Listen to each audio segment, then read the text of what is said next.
E aí, meus filhos, bora pra mais um. Coreia.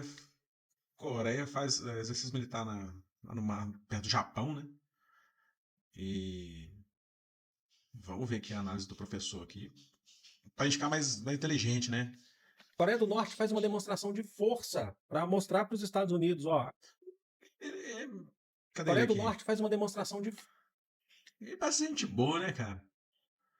É só ele apertar um botão que ele regaça com tudo, mas ele a gente parece gente boa. força para mostrar para os Estados Unidos, ó, aqui vocês não chegam. Eu vou mostrar, vou falar para vocês o porquê que de fato os Estados Unidos não atacam a Coreia do Norte. Tem mais, a China desafia os Estados Unidos e presta apoio a Cuba. Eu vou explicar essa história toda para vocês também e vou mostrar o quanto que Donald Trump está ficando isolado perante o mundo, dentro do seu próprio país e do mundo, porque está acontecendo coisa dentro do seu próprio país com oposição forte, inclusive jurídica, contra o Donald Trump. E a popularidade dele lá, a aprovação, tá caindo cada dia mais, né? E a desaprovação subindo bastante. E O também pau tá fora, porque quebrando. a Europa fechou um acordo histórico com a Índia para poder se afastar dos Estados Unidos. Então, ó, curte esse vídeo, vocês ajudam muito o nosso Dá conteúdo o a like continuar aí, crescendo. molecada. Tem muito assunto para falar aqui de geopolítica, eu vou deixar vocês todos aqui inteirados do que está acontecendo. Vamos Obrigado, aprender. gente, de coração. Primeira coisa, vamos falar da Coreia do Norte, que fez um teste agora de vários mísseis balísticos, vários foguetes, na verdade, em sequência, é, e prometeu também reforçar a sua capacidade nuclear. Por que a Coreia do Norte está fazendo isso? Porque ela sempre fez, mas essa é uma das justificativas do porquê que a Coreia do Norte ela não é atacada pelos Estados Unidos, nem pela Coreia do Sul, nem pelo Japão. Demonstração de força. Tá bom? Coloca aí porque ela não é atacada. Será que é muito longe para atacar? Será que ela tem uma arma que ela pode destruir metade dos Estados Unidos? Por que vocês acham que ela não é atacada? Bom, é claro que se a gente tivesse uma guerra, a questão ia ser pesada se a Coreia do Norte estivesse isolada. Mas a própria ideia da construção de ser uma das potências nucleares e também de ter um arsenal grande faz com que ela consiga ter a proteção, a segurança de seu próprio país. Esse teste foi percebido pelo Japão e pela Coreia do Sul. O Japão afirmou que os projéteis caíram nas proximidades da costa leste da Coreia do Norte, que é justamente onde você tem ali mais proximidade com o Japão.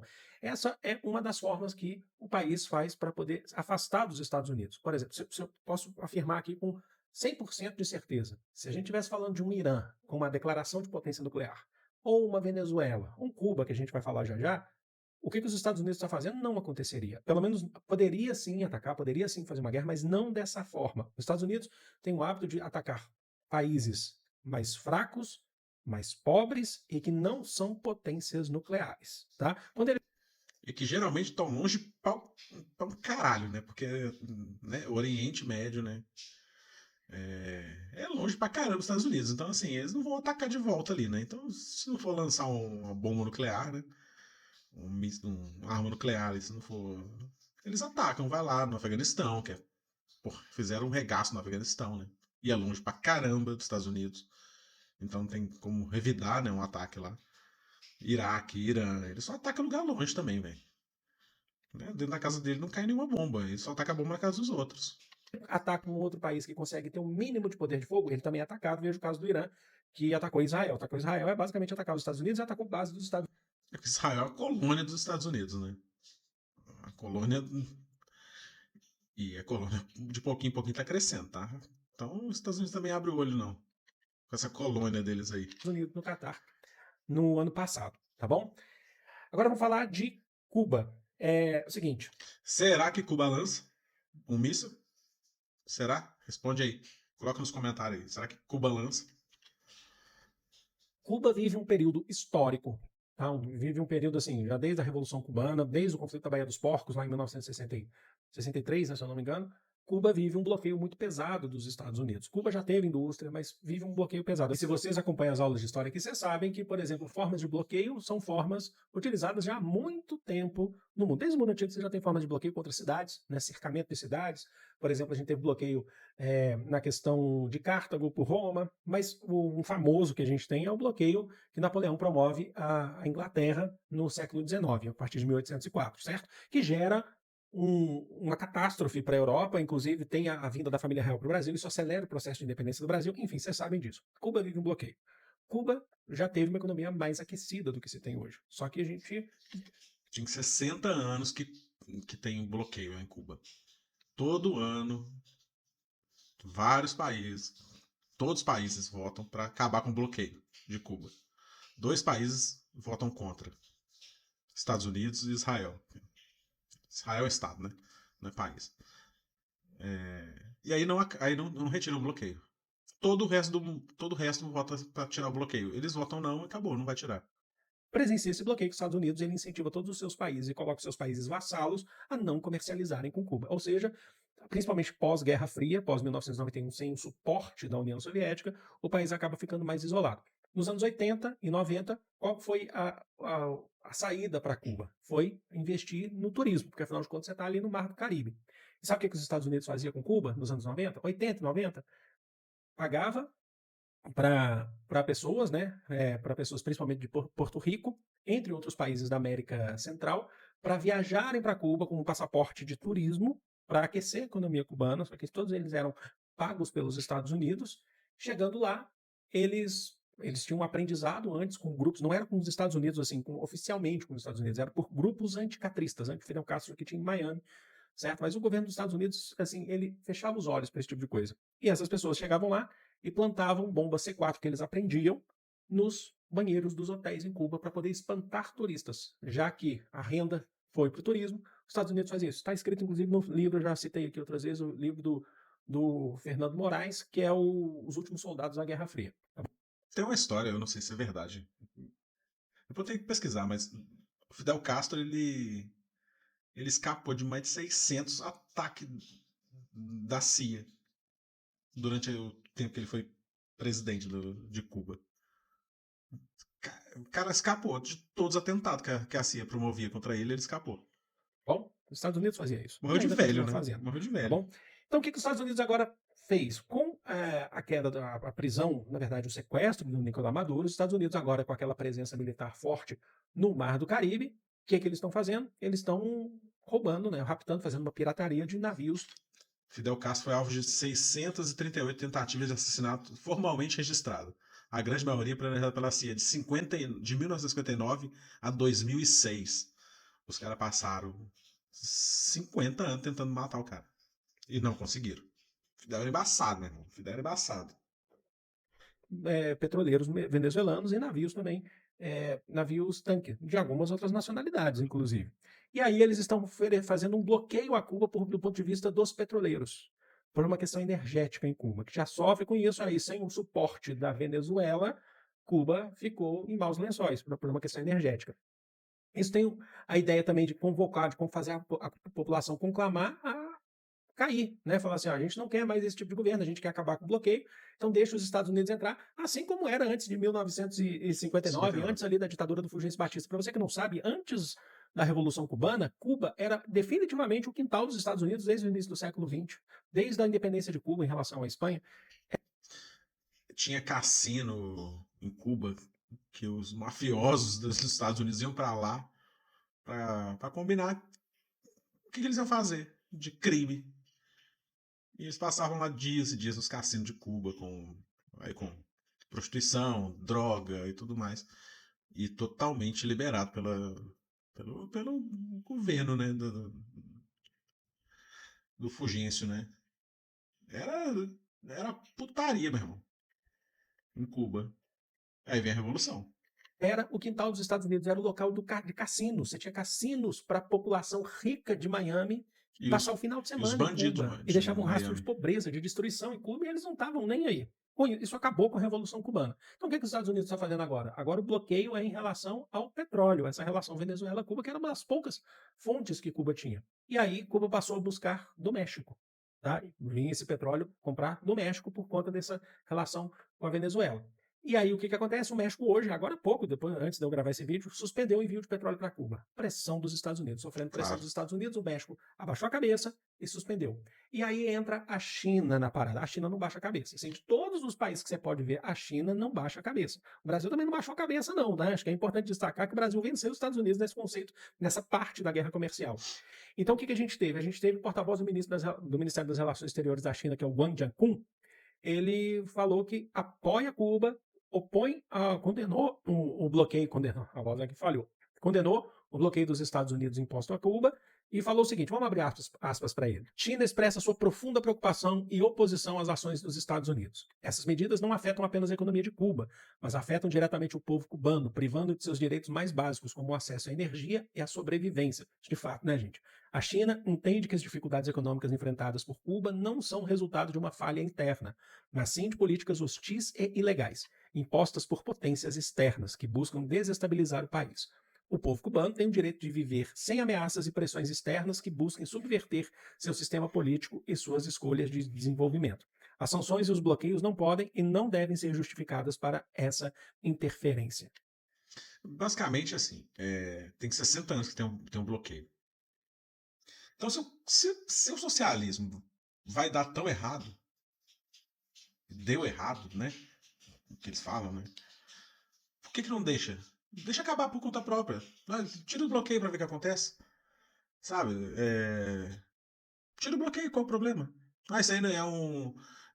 Esse sistema político é falido, não vai dar em nada. Então tá bom, tira o bloqueio. Ué. Porque sabe que se tirar o bloqueio, não vai acabar, velho. É por isso. Você cerca, você vai tirando tudo. Não tem infraestrutura nenhuma, né? Em Cuba. Eles não podem comprar nada. Durante a pandemia, eles não conseguiam comprar agulha para imunizar a população.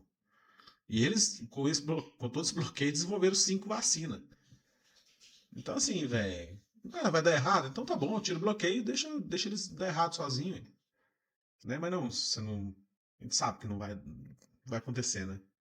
O Guo Jiankun também ele tinha dito que Cuba não está sozinho, que a China vai apoiar Cuba, inclusive dando suporte econômico para Cuba. Isso é muito importante, né? Então, a gente. Porque assim, a China também tá. Basicamente, ela fala assim, velho, eu vou vender para eles, não tô nem aí. Mas os Estados Unidos falam, então não vou comprar de vocês. Então tá bom, não compra. Eu vendo para outro. Os Estados Unidos depende da produção chinesa, imagina. Você fala, não vou comprar, não. Tá bom, então. Aquelas bandeiras americanas que o pessoal põe na frente da casa é feita na China, pô. Até a bandeira dos patriotas americanos é feita na China. Você acha que a China tá se importando se eles vão. Porque não vai deixar de comprar, né? A China vende. Certo a China. Já vê que assim, é o mundo contra o Donald Trump, é o mundo contra os Estados Unidos. Mas agora vamos falar de questões internas, tá? Deixa eu tomar um golinho de café. Vou tomar um café Primeiro link também. na descrição aqui pro nosso cafezinho Vero, tá bom? Um cupomzinho de desconto para vocês aí, ó. Para você que quiser comprar o café Vero e receber mensalmente na casa de vocês, tá bom? Eu tô sempre tomando o meu aqui. Tem gente que fala assim, nossa, tá muito café, eu tomo mesmo. Mineiro toma café, brasileiro toma café, né? Agora vamos falar de questões internas, como é que isso está Eu não pegando pro gosto muito, Donald não. Trump Eu sou dentro de mineiro. casa. É fora, é dentro, né? Tem um monte de coisa aí, né? Por exemplo, ainda assim, fora de casa, ainda externamente, a Índia fez um acordo, né? Um acordo com a União Europeia de, de compras, de venda de produtos para a Índia. Isso tudo, eles justificaram esse acordo, né, que é um acordo histórico, eles assinaram esse acordo, justificaram esse acordo falando que eles precisam de uma solução para além do que os Estados Unidos fazem. Então, para vocês terem noção do que a gente está falando aqui. Tá? Então, é fora e é dentro. Agora, vamos falar de questões internas. Enfim, a Agência de Imigração dos Estados Unidos, a ICE, né, que a gente sempre está falando aqui, ela vai enviar agentes para acompanhar a delegação dos Estados Unidos nos Jogos Olímpicos de Inverno que vai acontecer em Milão, na Itália, agora dia 6 de fevereiro. Se você não está sabendo, é muito gostoso acompanhar Jogos Olímpicos, mesmo sendo de inverno, é muito gostoso, né? Eu gosto bastante, inclusive. Né? Mas vai ter agora os Jogos Olímpicos de Inverno, a partir de 6 de fevereiro, na Itália, e a agência, a ACE, vai enviar seus agentes para acompanhar a delegação. Isso está causando um certo desconforto. Né?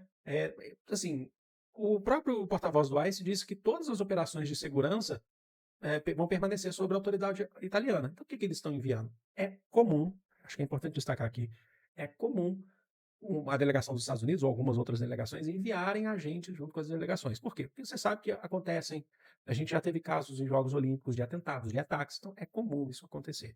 Tá? Só que tudo isso é feito de uma forma não de uma forma velada. Eles não são protagonistas dos Jogos Olímpicos. Quando a gente tem os Jogos Olímpicos, os protagonistas são os atletas, as confederações, as federações, certo? É comum acontecer. Mas o porquê de ser o ICE? É isso que está levantando questionamentos, né? Eles vão prender imigrante lá na Itália. Vão prender todos os italianos. E na Itália você já está tendo essa preocupação, principalmente porque o mundo todo está olhando para o que está acontecendo em Minneapolis. O mundo todo está vendo com preocupação o que está acontecendo em Minneapolis, tá? Uma outra questão interna agora pesada, que um juiz dos Estados Unidos, ele ameaçou o chefe do ICE por desacato, e ele ordena o comparecimento do chefe da ICE, ou do ICE, como vocês quiserem chamar, para prestar um esclarecimento. Esse juiz aqui, deixa eu passar o nome dele para vocês, é o Patrick Schiff. Ele é o juiz do estado de Minnesota, tá bom? E ele intimou o diretor interino do ICE, que é o Todd Lyons, para prestar esclarecimento. Esclarecimento em relação ao quê? Ao desacato à justiça dos Estados Unidos. Por quê? Porque é uma ditadura. É que só a máscara só caiu, né, velho? Ele só, quer dizer, caiu não, né? O Trump só tirou. Porque sempre foi, né? Republicano e democrata é tudo a mesma coisa, não muda bosta nenhuma um, um partido do outro, né? O Obama tacou bomba num monte de lugar aí. Ele mandou mais imigrante embora do que o Trump. Né? Ele deportou, acho que 3 milhões de imigrantes. Né? Atacou a Síria, né? Então, não tem bonzinho nessa história dos Estados Unidos, não. Os caras são sempre os bichos ruins mesmo. Independente de que parte deles são. Porque, na verdade, são. É, é a mesma coisa. Um partido do outro lá. Não muda bosta nenhuma. Por ser uma ditadura, vocês estão percebendo que o ICE está andando na linha do que o Trump manda. O Trump mandou, o ICE vai lá e faz, né? A migração faz, só que tem justiça. E essa é uma briga que está acontecendo dentro dos Estados Unidos, que o Poder Judiciário está tentando falar, ó, a gente está aqui, não foi banido do Poder Judiciário. Ainda. Mas isso aí é não por conta de um caso específico que eu vou trazer para vocês, é por conta de um imigrante equatoriano chamado Juan Hugo Tobay Robles, que entrou de forma ilegal nos Estados Unidos lá em 1999, e agora com o governo Trump está nos Estados Unidos desde 1999, quando ele ainda era criança ou adolescente, e aí ele foi preso pelo ICE agora dia 6 de janeiro, nesse mês, no meio desses conflitos de tudo que a gente está acompanhando. E ele foi colocado sob custódia, tá? Ele foi colocado sob custódia, preso, colocado sob custódia, em Minnesota, inclusive, tá bom? Ele contestou a legalidade da sua detenção, e aí os advogados dele fizeram o quê? Informaram o tribunal, na sexta-feira da semana passada, que ele não tinha passado por uma audiência de fiança e ainda estava sob custódia da imigração. Peraí, como assim? Ele não passou. Basicamente, ele não teve defesa, ele não teve direito à defesa. Os advogados estão lá, mas eles não conseguiram falar. Basicamente é isso. Cara, isso para os Estados Unidos é a coisa mais fácil do mundo. Eles têm uma prisão em Guantánamo que o pessoal tá lá preso desde 2001 sem, sem nunca ter sido julgado, sabe? Os Estados Unidos é por fichinha, velho. Isso viola a justiça dos Estados Unidos, porque ela precisa te dar, a partir do momento que você é preso, você tem um prazo de 7 dias, tá, para o estabelecimento da ordem judicial. Se não passa, ele tem que ser solto. E não é isso que aconteceu. Eles estão falando que ele ainda está sob custódia, que ele ainda está preso. Então, o juiz, o Patrick Schiff, tá, convocou o chefe lá, o diretor do ICE, para prestar esclarecimento. Esse é um dos casos, dentre outros, que a gente consegue ver ao longo do tempo nesse processo todo, tá bom? Mas como os Estados Unidos estão vivendo uma ditadura, a gente já estou cravando aqui para vocês, uma ditadura de Donald Trump, porque não interessa, é importante destacar isso. Ó. Lá tá vivendo essa ditadura há muito tempo, eles só mudam o líder ali. Mas a ditadura é a mesma coisa, tá desde a Segunda Guerra. Eles só mudam o líder ali e é um novo ditador de 4 anos. Né? O Bush era também assim, o pai do Bush era assim. Eles caçam guerra, velho. Abaixo de Guantánamo tá lá. Tem pessoa lá presa há 20 anos que nunca foi nem julgada. Os de terrorista, né? Que eles prendem e levam pra lá. Eu só tô fazendo isso dentro dos Estados Unidos agora. Só tô fazendo dentro da casa deles. Ah, mas ele foi eleito. O conceito de ditadura não é por eleição ou não. Tá? Não é por eleição ou não. O conceito de ditadura é a centralização através da mão de um grupo de interesses ou uma pessoa ou um grupo de interesses. Tá? Trabalhando de forma mais geral aqui para vocês. E o que o Donald Trump está fazendo? Ele está ditando as ordens dentro do próprio país, sem consulta, sem simplesmente ligar para a população, para o bem-estar da população, desrespeitando a própria Constituição. Então a gente está falando de uma ditadura. Tá bom? É isso, tá? Deixa aqui nos comentários, eu quero saber de vocês. Comenta aí, Vou tomar meu café. galera. Meus filhos. Senta o dedo no like. Eu sei que vocês não vão, que vocês são preguiçosos. Dá o like aí. Valeu? Se inscreve lá no canal. Se inscreve no canal do professor também aí. Seja menos burro. Vamos aprender. O negócio tá ficando feio. Tchau.